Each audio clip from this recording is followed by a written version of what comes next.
Good morning, YouTube. Hi, this is Kim from Rainbow Lakers Farm with an update on the enormous vegetable garden. I did an update last week, but apparently I talked too much and my video was too long, so it turns out upload and download are two different things at two different speeds, and I'm working on it. Technical issues. So, biggest change. I put in this pepper bed, which I had to go and get some new mulch for this, and the mulch was really warm because it had just been taken out of the big pile and loaded in my trailer, so it was still kind of breaking down. So it actually turned out awesome for peppers, which like really warm conditions. They're not fond of being cold at all. So when I put them in here, I was a little worried about transplanting them, but they're doing fine. They're looking great. I've got a lot of jalapenos. This is my spicy row. Some habanero, which I'm not sure of the exact variety of the habanero because it came in a multi-pack that I sowed. So I'm not sure. Habaneros have different levels of heat. They're all hot, but some are so hot I don't even know why they exist. So, and then I had some little basil seeds popping up because the soil was so nice and toasty. So I'm looking forward to making salsa out of that bed. I've got my baby bok choy is looking fab, and I'm gonna stir fry that hopefully this week because they don't get super huge. These are a toy choy variety, so when these come out of this bed, I will put some squash in here. So squash needs a little more room than other things, so it can spread out in that direction. I've got pumpkins coming up, getting some huge leaves. These are the giant Cinderella pumpkins that I love to grow. They're just crazy huge. And the vine does get really big, so I'm going to have to figure out some way to kind of control it a little bit in terms of where it spreads, because I do have this tomato bed in here that I put in, so I'm water drainage issue. French drains coming soon. Luckily that water is not anywhere near this bed, so we've had a drainage issue here for a while, and we keep saying we're going to fix it, and we're going to fix it. So I took a little inventory. I think I have just over 80 tomato plants in the ground, and I have some that I'm going to put in right in here. So I'm not quite to 100 yet, but I do have cucumber popping up on the backside of this trellis. So everyone's going to share this trellis. It's going to be crazy. It's going to look very unorganized, like the Chuck E. Cheese ball pit in the afternoon when parents are day drinking. It's going to be awful. There's going to be stuff everywhere. It's going to be so amazing. So let's see what else. I have cucumbers also on this trellis, a different type of cucumber. The ones behind me are pickling. These are some lemon cucumbers, which are a little round ball that are super easy to grow and really tasty. And the flavor is cucumber flavor, but it's just a totally different shape. It's like growing a little soccer ball of a cucumber. So I have spinach in here, which we're going to start to harvest. I have some radish. So these are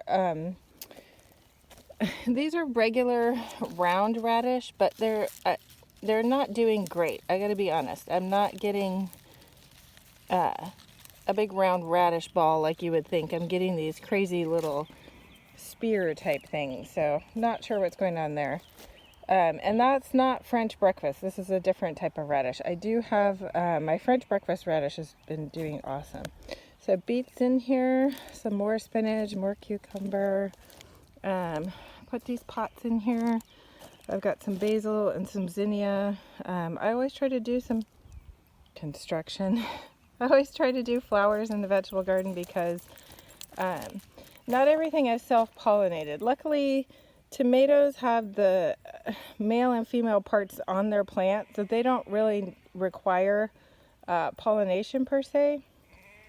For the heirloom varieties that I'm growing, they can do it themselves, so they're good in that sense. But things like pumpkins and certain squash, they have male and female flowers, so we do need to draw in bees and whatnot.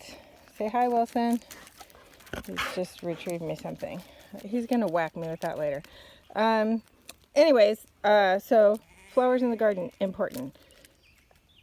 Beets, some chard, more radish. When all of the radish and I've got carrots in here too. When all of these come out of this bed, when they're ready to harvest, I'll have other things that I'm putting in. So it's sort of like succession garden techniques, which is really nothing new. It's just, you know, making use of your space.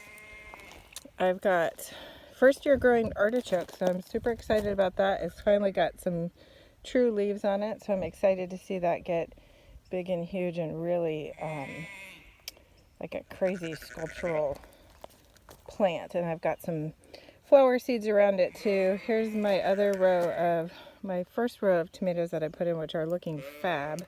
They've been loving our weather. We had kind of like torrential downpour followed by really humid, warm weather. So it's like we moved to the south and someone forgot to tell us. So they've been enjoying the weather, and now it's a little cooler and rainier, which is okay with them. They're put on a lot of growth. All of these started from seed. Got some cool, fun solar lights. Because it's important to accessorize. And what I like about these is that the solar mechanism is inside of here, so you don't, a lot of times they have like a weird solar thing sticking out the side, but this is all internal to this really pretty blown glass. Bought those online. Not much to report in here. I've got some squash coming up. I have zucchini and yellow squash here. This is actually red curry squash that I'm trying this year. Which I'm hoping will be good. I guess he's just gonna eat that stick. I don't know.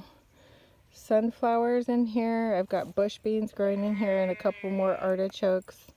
I do like the bush beans. I'm growing Cherokee wax beans. There's like a yellow bean.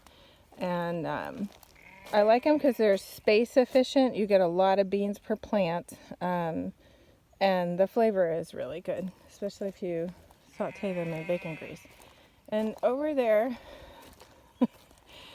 is my lamb Patch. She hasn't stopped yelling since I put her in this paddock. So I've had some problems with escaping farm animals this week. My pigs got loose yesterday, which is terrifying because they can tear up a garden in about 2.5 nanoseconds.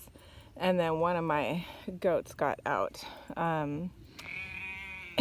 So this Patch is sad.